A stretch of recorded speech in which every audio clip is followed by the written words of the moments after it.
Mashabiki zangu na kitu kingine nataka niwaambie, kuna kaka mmoja amenishtakia. Kaniambia mama leo kanisendia message juzi, nikipata muda nitaingia live nizungumzie kwa urefu. Hii nimetoa tu ni video kwa ufupi. Na nyie mtie komenti zenu. Huyo kaka kanishtakia kaniambia mama leo mimi na mke wangu tunaye miaka 10. Tumezaa watoto 3. Mke wangu tulikuwa tunapendana tu, maisha tunaishi, tunapendana, tunajaliana, tunaheshimiana. Alhamdulillah tulikuwa tunaishi tu vizuri special. But mume wangu mke wangu huyu mtoto wake wa 3, siku zinaisha kama wiki 3 zimekwisha, huko mtoto aliumwa, kaumwa sana kweli.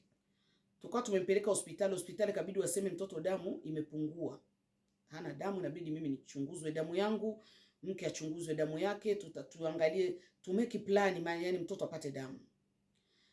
Mama lao kitu nimegundua, mtoto yule sio wa kwangu. Nikapata pressure kwa dakika, nikafika nasema wapime wote. Nimekuta watoto 2 si wa kwangu, 1 ndo wa kwangu. Na mke wangu tulikuwa tunanyimana usingizi kwa mapenzi.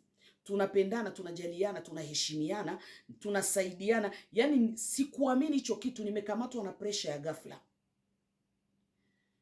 Ikabidi nikawa kama nimechanganyikiwa. Mama leo nikajifikiria nifanye nini, watoto 2 si wa kwangu. Kumbe 1 ndo wa kwangu, ule wa kwanza, wa pili na wa 3 si wa kwangu. Mama leo nifanye nini mimi kama mwanaume? Sikia nikwambie mwanababa pia na wengine wasikilieko. Ndugu zangu, ni dalili za kiyama. Baadhi ya wanawake na wenyewe wamevurugwa. Na baadhi ya wanaume pia wamevurugwa. Si wote ila baadhi.